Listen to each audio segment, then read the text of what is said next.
Have you ever bought something just because a website offered free shipping? What about falling for a buy one get one free deal? Or overspending on a limited time offer? You probably answered yes, because these tactics are effective, and we all fall for them. Repeatedly in our consumer insights data, we see this high demand for promotions, for discounts, for value. It's called spaving, or spending more to save more. But it's a financial pitfall that could seriously affect your wallet if left unmanaged. And it's especially attractive to cash-strapped Americans during high inflationary times. If you're putting those purchases on a credit card that you can't pay off in full at the end of the month, then you're spending about 20% or more in interest, which will quickly erase any savings. All right, before we continue the video, so they mention free shipping, they mention limited time offer and buy one, get one free. These are the things that leverage human emotion to drive sales. Like limited time offer, they use a sense of urgency. Makes you feel like, oh, this is not gonna happen again. Let's just buy it. Spaving is not always bad. Like, for example, buying that coat off season to get a large discount. Holy shit, a $300 leather jacket? If it's something that you actually need, particularly if it's not perishable and it's consistent with our goals, then spaving can be okay. It's when retailers come up with ideas that you haven't thought about or buying things that you hadn't considered, creating that sense of FOMO, that sense of urgency is a really great trick to get people to act right away.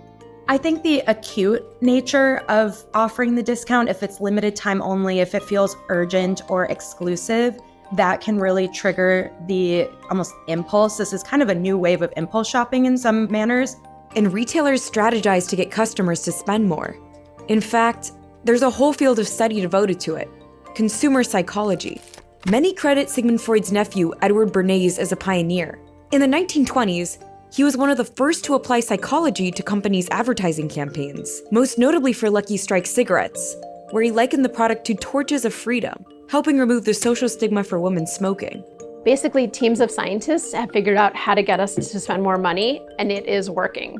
That thrill of the hunt that came from prehistoric times still exists now, whether we're online or whether we're at a major retailer.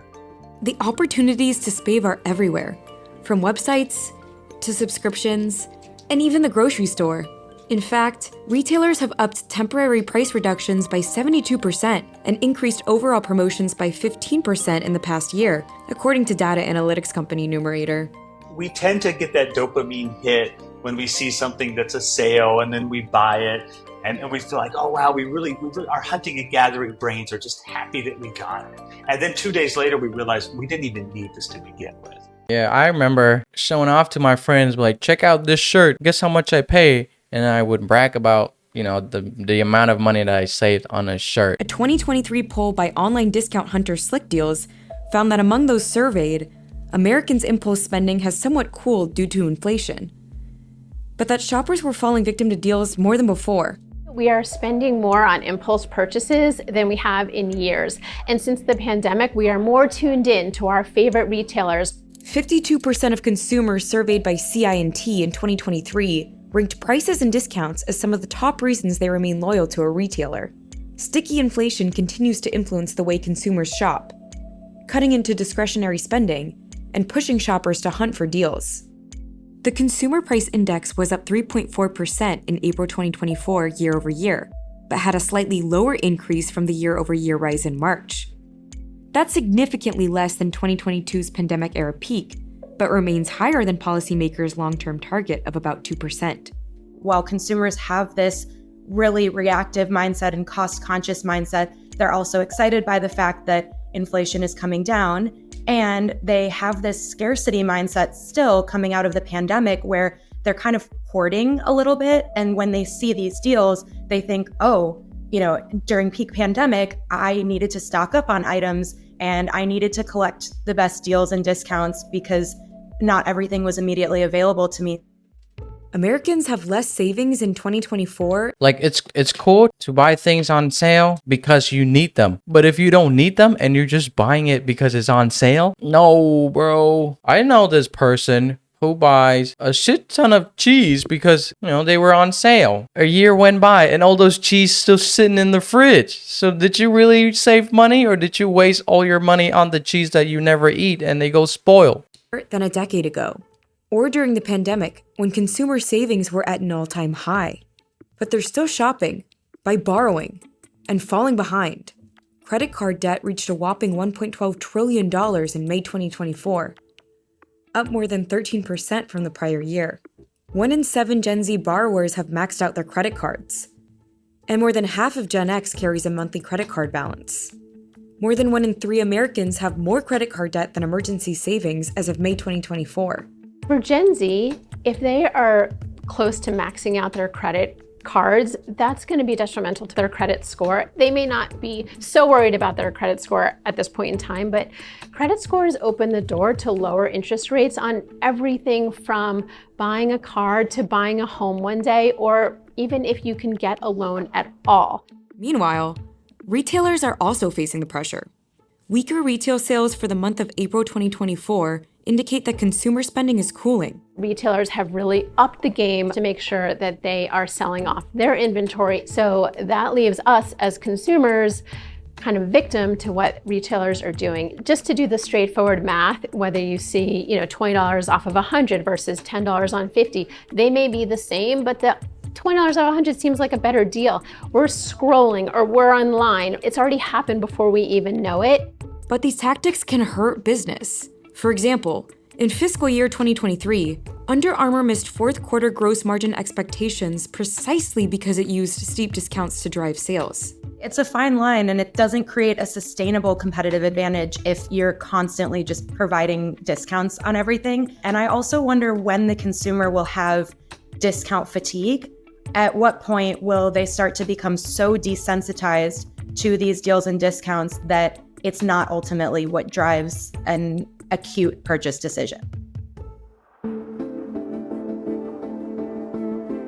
To put it simply, spaving is just another way consumers overspend, impulsively, thinking they're actually making a smart financial decision. Financially, it's kind of Spaving is a way for companies to make consumer to impulse buy. Impulse buys are purchases that you buy based on your emotion. Those purchases are not logical. Maybe you need them. Most of the time you don't. Here's an example. There's this thing called price anchor. Look at these 2 wine bottles. This one is $10. This one is $30. You might think that this $30 is expensive.